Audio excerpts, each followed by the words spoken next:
So it's the 9th of August 2022.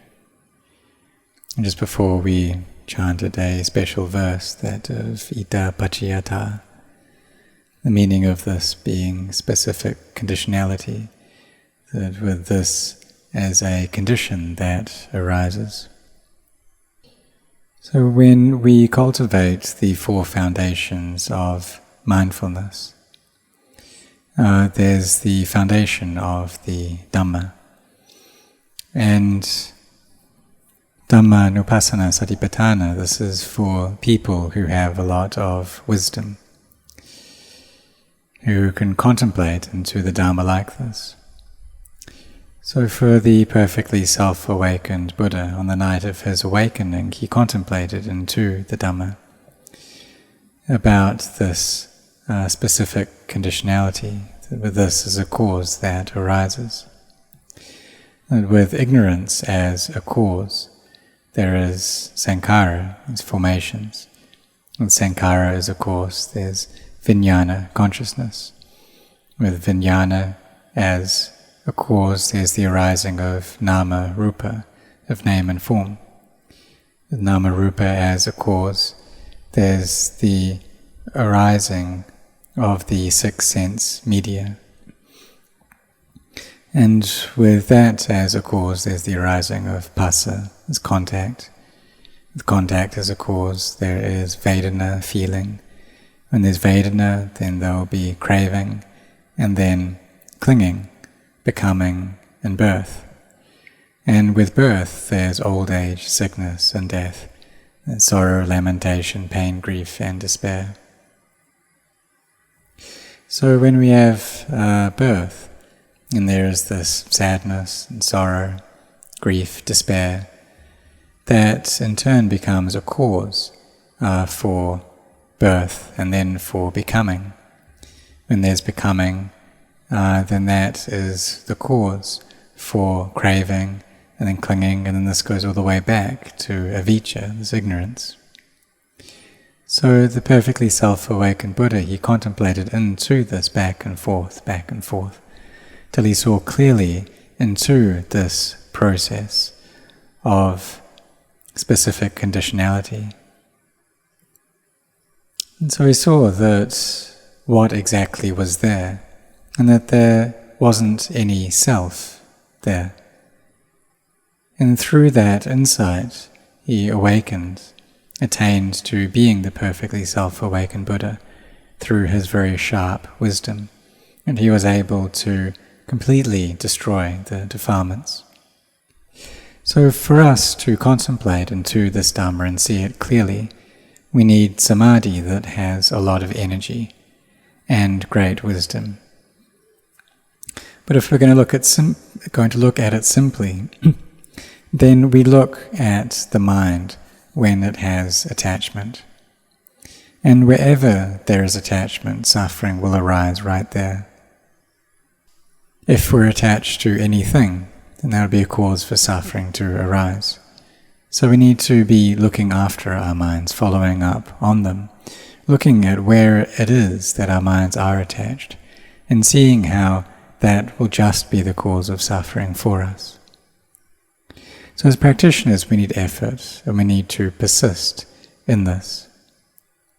And it's not that when we start out in the practice, we don't want any suffering then. We just want to get good things. Because if that's what we wish for, then that wish itself will be a cause for suffering. Because we need to see how the defilements are still there, conditioning the heart. They're still there within the heart. So we must study, we must put in our efforts, we must persist to do this a lot, develop it a lot. And initially we look after our minds, keeping track of them, caring for them, asking ourselves whether our minds are delighting in anything, whether there's any attachment there. Is there suffering? And if there is, what's that due to?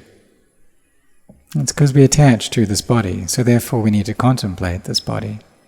Why do I take it to be me? I don't want to get old. I don't want this body to experience any pain. I don't want it to change. But this body, it's not under my control. So why do I deludedly believe that it's me, that it belongs to me? And what is this me? Am I the body or am I the mind? But through delusion that we attach to the body as being me and the mind as being me, and so suffering arises. And then when we're separated from things, then suffering arises again. So when there's birth, we just meet with suffering. But there's also that which people call happiness, but really that's just a reduction of dukkha. And so people say that that's happiness, but it's not a genuine happiness. If we can give rise to samadhi, there's some happiness there that has great value to it. Then there's the happiness that comes from a mind which lets go, the spaciousness and the relief of that, of seeing all things as being empty.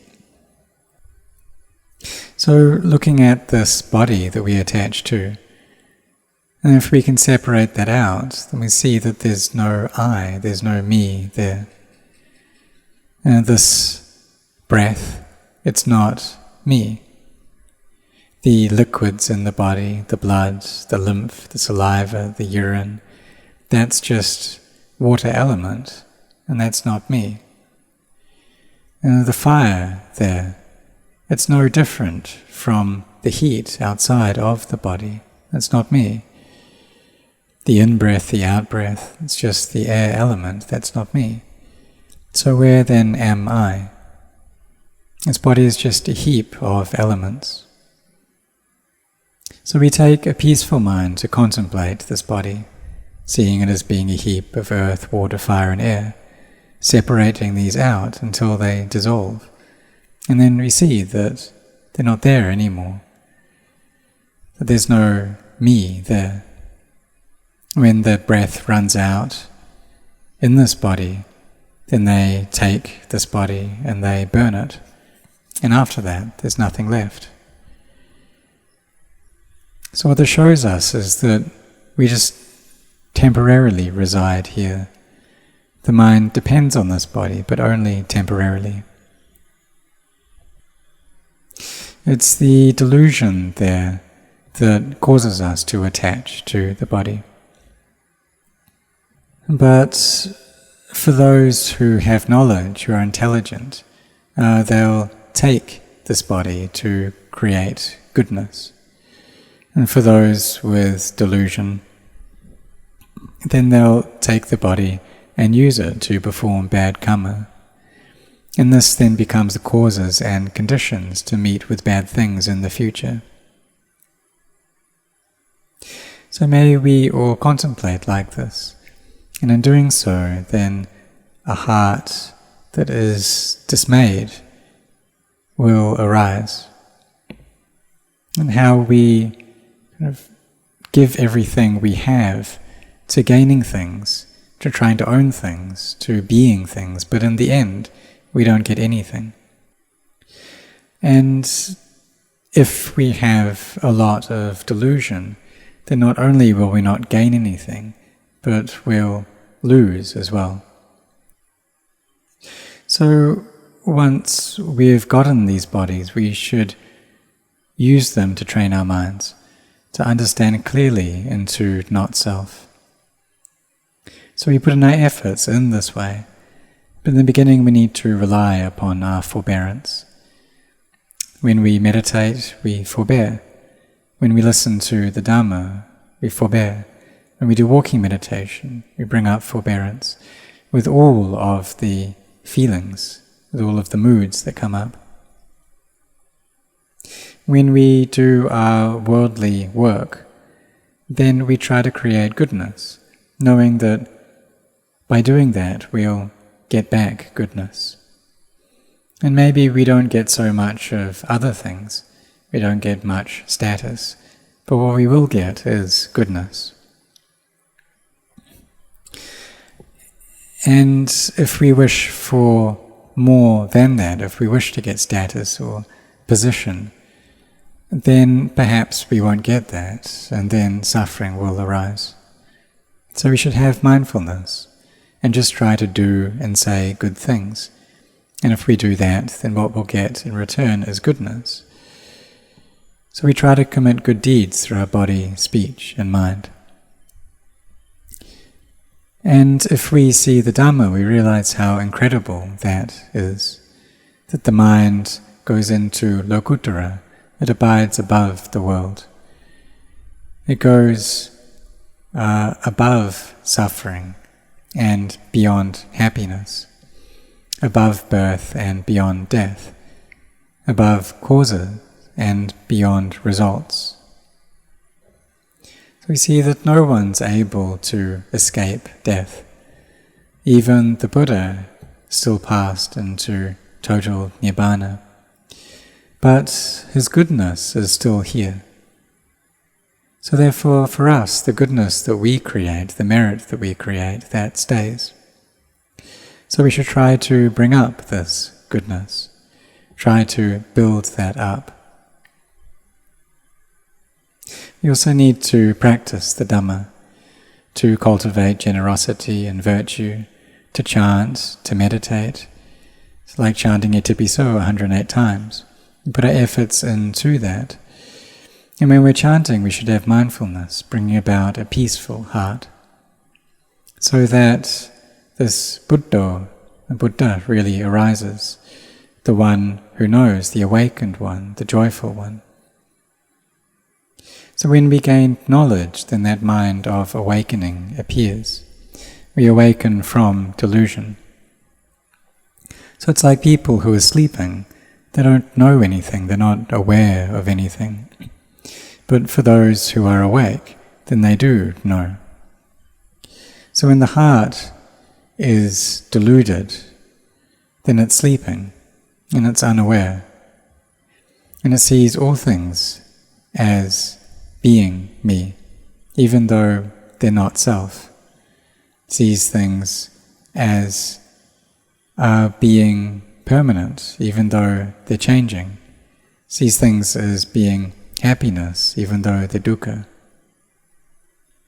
But if knowledge arises, then we see this is a heap of dukkha. There's dukkha awaiting us in the future. It's like these bodies, maybe 10 years ago they were quite strong, but this year they're different, they've changed. And in the next 10 years, then probably many things will happen to them. For the most part, children's bodies are very strong. In middle age, they're still strong. But that's not always the case. And people aren't equal in this regard either. The old age, sickness and death they undergo. Some people die as children, some people die in mid-age. So we shouldn't be heedless, but set our hearts on contemplating, seeing clearly into the nature of these bodies, bringing about knowledge into not-self. And this will be the cause for us to be freed from suffering. So we chanted the verses on dependent origination. So may we all try to abandon our clinging, so that we're able to put that down. And when we see into not-self, then we'll be able to abandon all of the clinging, so that no suffering can arise. So may you set your hearts on this.